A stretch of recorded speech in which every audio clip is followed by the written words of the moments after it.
Alrighty then, it's a beautiful day outside. Let's get this shit right. Alright, y'all. We about to review some Fire Force anime and this good ass Sunlight. Episode 4. So episode 3, we saw about, they had a little thing going on. He kind of questioned the Fire Force, because of Smokey, Joker. His name is Joker. Couldn't forget that name because of Joker.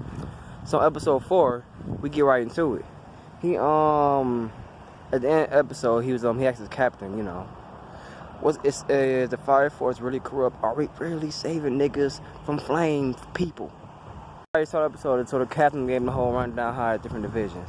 Now the 5th division, the one owned by the corporation, you can see in this episode. So we see the conflicts between the two different parties who work under one roof, or the Fire Force members.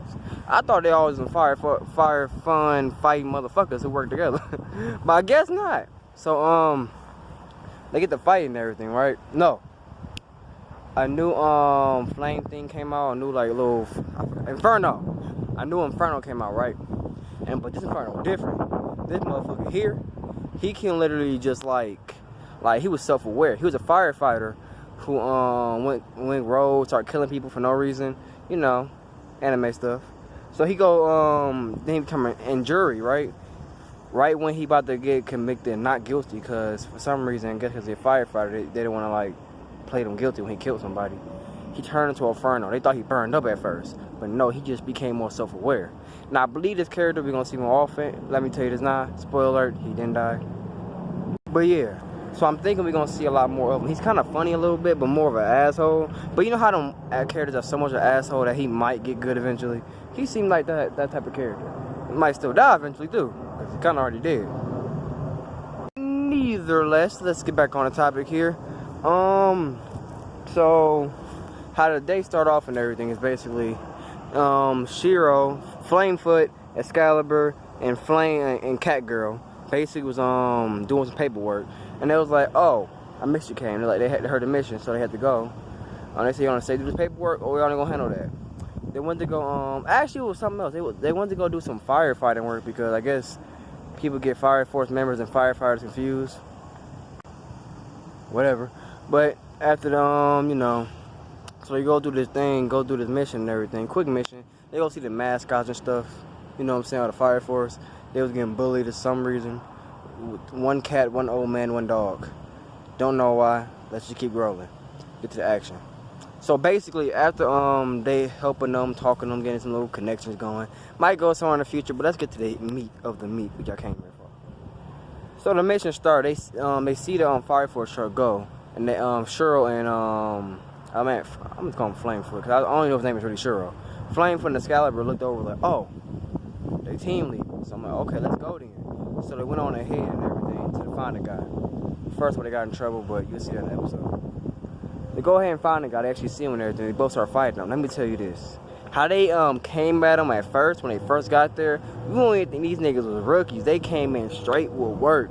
Excalibur came in with that one punch for a certain reason. He punched him for a certain reason because of some of these mascots. When you watch the episode, you know what I'm talking about. And then you see what's his name, Shiro. They was kicking his ass for real.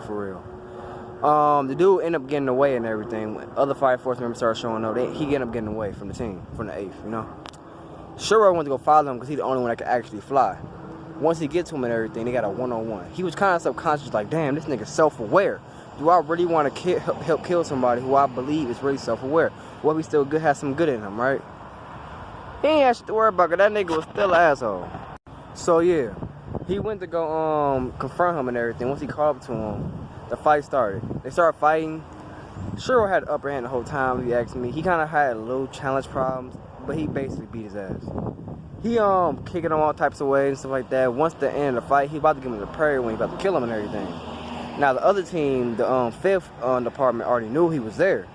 Since the 5th department already knew he was there and everything. Basically, the captain actually herself went to go see and capture him herself. After Shiro did all the work, she showed up out of nowhere, and let me tell you, she's bad. She is bad. I don't know her power is, but she got a whole team, and she walking on niggas, literally, like walking, straight walk. I'm like, damn. Is it that serious though? Okay then. So right after that moment and everything, she get there and everything. He about to do the prayer. Once he do this prayer, he said, "Can the girl come do it for him?" Because you know the girl always do the prayer.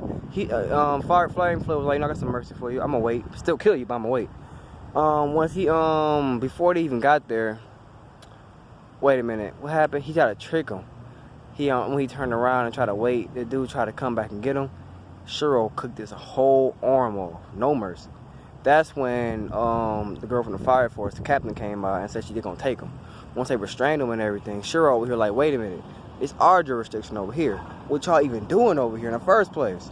She like, this is my turf, I get what I want. She got that type of personality, so she like, I'm gonna just take it because I want it. We did some testing on it. He's self-aware. I want that type of technology on our side. Who knows? She probably know more than she let off. So he about to get ready to start stunning on her, just fighting her ass, right? They try to like hold Shuro down, her little crewmates, but didn't work. Then the A team show up, and the 5th versus 8 look like. But you know the captain of the 7th, captain of the 8 who don't have no power, he stood down. You know what I'm saying? She kind of threatened him, said, "If you hurt us, we will find a way to hurt you. So even if you beat us, we gonna beat you." But I don't think they can even beat them, honestly. Now mind you, our captain 8 has no powers, but he has a good well-being. Now her, she's a badass and she doesn't care. She's 3rd generation, so yeah. And she did some type of odd power earlier that made Shuro just fall to his knees. Don't know what she did, but it was pretty cool. Either way, that's kind of the wrap up the whole episode. They took him on everything. So now we see how corrupt the Fire Force really is during this episode. Good episode. A lot of story driven, little fights here and there. More about story and progression for me. I like the episode a lot. And so there we go, guys. And that is it on this nice, beautiful day. And we're done at 7.